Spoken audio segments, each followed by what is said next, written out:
FNAF, like any game series, has their issues. One, for example, being those goddamn doors. Or I guess what you would find more aggravating, the security breach glitches. However, some mistakes are annoying, and some cause such a ripple effect that it alters the very fiber of its being. And those mistakes are what we're exploring today. Let's do it. In at 10, Balloon Boy. FNAF has taken some flack for inconsistencies in the games in the past, and while some can be attributed to the story just being convoluted and, you know, variations in character depiction, or, you know, simply maybe a trick of the light sometimes when it comes to that kind of detail, not all can be reasonably explained or have a case made for them for being intentional, because you know what, the goddamn springtrap makes no sense, okay? Spring, then scrap, then burn, what's going on? The inconsistency of Balloon Boy's colored buttons, however, is it's one mistake that many fans think was not intentional, but simply something that was overlooked and not really considered. Balloon Boy's buttons originally appear white when he first appears in FNAF 2, but later on appear to change to black every time when you shine the flashlight on him. This has led fans to theorize that there are actually two Balloon Boys simply because of the color of his buttons. What do you think? Was it a mistake, or are there actually two Balloon Boys? It was a mistake, okay? It's a mistake. In at 9, where's Chica's cupcake? Well, Chica has become known for her cupcake, which she's often pictured with, because, you know, it's Chica and her cupcake. Baby loves her cake. This has left many fans of the franchise wondering where it was in the first game. In that game, Chica is still wearing her Let's Eat bib, but without any actual cupcake to come along with her. Probably because FNAF blew up in a way that Scott wasn't expecting, so of course there's going to be inconsistencies when he has to change things up because he made the next game in 87 days. Especially because it's just a prop. And because so much of the story is not surrounding the events of the actual cupcake itself, I think it's kind of okay, because it's just a goddamn cupcake. But again, people they think crazy things. A lot of people are looking for more of an explanation than just it hadn't been designed yet. But oh well. Maybe this version of Chica just simply didn't have a cupcake like we seemingly see with the glam rock version of the character, okay? It's entirely possible. However, there does seem to be a monument to the cupcake outside of her green room, so I mean, she's not using it, so maybe that's what's happening in this one, okay? We don't see the entire pizzeria. Maybe it's just chilling out in the kitchen. You never know. In at 8, FNAF High School. Okay, so sadly, I don't actually think it's sadly. I think it's probably a blessing. I wasn't able to actually track down the cartoon to watch, but apparently there's an animated series based off of the actual like animatronic characters from FNAF. Like what? I don't know if this actually does exist, or if it's just the joke, but either way it looks ridiculous. The show is supposed to imagine what the lives of the animatronics would be if they were human and in high school. Don't know why. The description reads, quote, Golden has no control over his life, Fox has made mistakes, Chica has no friends, Bonnie is constantly bullied, and Freddy has a secret. What? Someone tried to turn the world of FNAF into a high school drama series? I'm sorry, but you can never beat winging it. Why? Why does everything have to be turned into a high school drama? And although I was unable to locate the actual animated series, maybe this is supposed to be referencing the Ultimate Custom Night animatronic teenage, like the high school thing, because like Chica's high school thing, you know, the high school years of Chica, maybe that's what this is referencing. I don't know. The whole idea just seems to be a huge mistake, and it changed how I looked at the series. Just please don't let this be real. In at 7, Night 8. A weird glitch in the game actually allows you to play through an 8th night in FNAF 2, and possibly also in the original FNAF game as well, although I'm not trying it. Apparently, when you scroll through the starting menu following the completion of the game can actually glitch and allow you to play an 8th night out of the 5 nights. Now, I was surprised when I first discovered this. I was surprised when I first discovered that there was more than 5 nights. I mean, the game is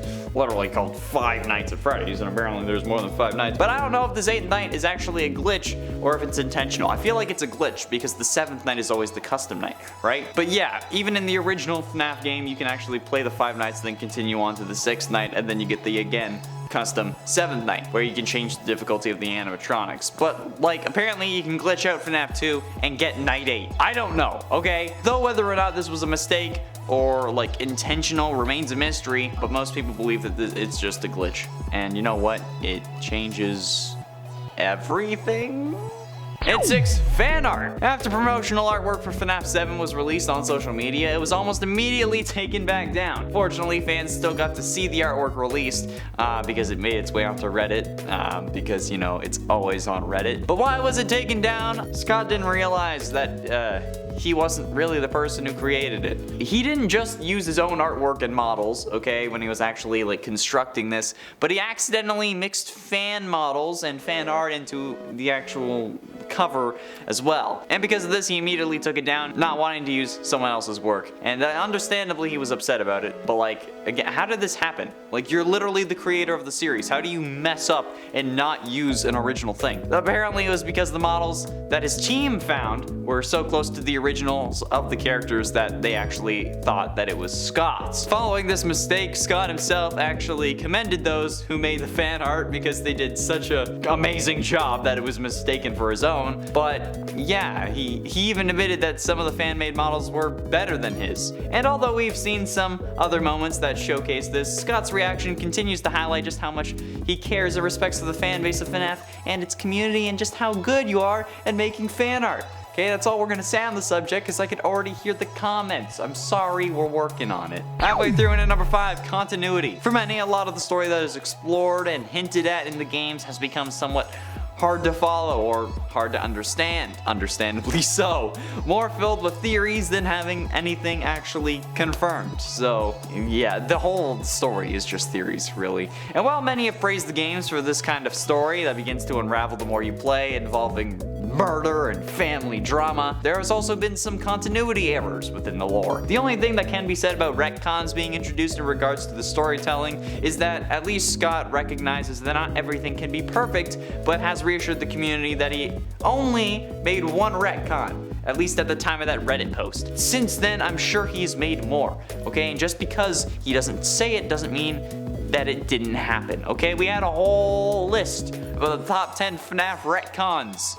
Alright, go watch that one, because it's true. There's more than one, I'm telling you. In at 4, the end of FNAF. Did you know that FNAF almost ended? Well, if you've watched this channel enough, you should know that. So if you don't, be sure you hit subscribe and turn notifications on. Anyway, the original ending of FNAF, according to Scott himself during an interview with Daco, was an ending that we all originally thought. Yes, FNAF 3 was supposed to be the end of the series, despite Scott leaving Springtrap in the background of the final newspaper image, because of course he would. That's why we released the spirits of the missing children. That's why the place burns down. That's why it feels like the end, because it was supposed to be.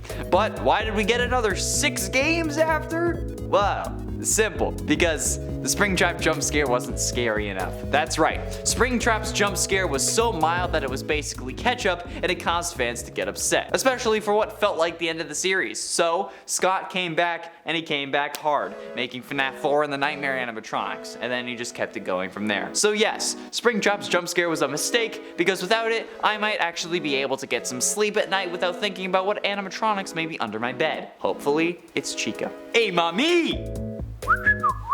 In at 3, jump scares and nightmares. While designing and developing the Five Nights at Freddy's series, Scott Cawthon found himself startled by one of the animatronics in the game when he lowered his camera and their face popped up. And I guess you all know what it was, okay? The animatronic actually wasn't supposed to be there due to a game glitch that startled Scott, and he was scared so bad that he actually ended up having nightmares. But this glitch would go on to be one that would pave the way for the feel of the games, and it inspired Scott and made him realize that he could have something very special on his hands when it came to FNAF. Haha, that's right! And without him experiencing the unexpected Bonnie jump scare, of course it's Bonnie, who knows what the game would have been. Although, Freddy also wasn't supposed to be moving, and he did. So this could be in relation to that as well. He didn't really specify, but we all know that he was scared of Bonnie. But he also, Freddy wasn't supposed to move. He was supposed to stay on the stage, but then he started moving. So that could be a glitch, or that could just be an urban legend that Scott made to make us all fear the series more. But ultimately, in at number 2, FNAF World. That's it, that's the number. FNAF World was a mistake. We don't talk about it. Alright, moving on. Just kidding. When FNAF World was originally released a month early, fans rushed to play it, okay? For Scott, this had been an exciting project that he had been working on for a while, which was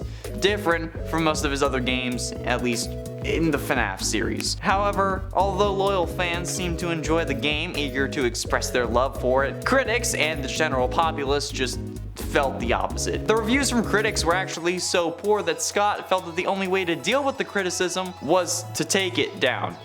take it down. He removed the game from Steam and then offered a refund to everyone who had played it, whether or not they enjoyed it. He then set out to fix the game, and it kind of did, okay? It was a little bit too rushed even for him, even for a man who made a game in 87 days. The game was later re-released on Game Jolt after being patched, and it was also released for free. However, because of the mistakes made early on, nobody really played it after that. I mean, I played it on the channel and I still don't understand it. I don't know how it works.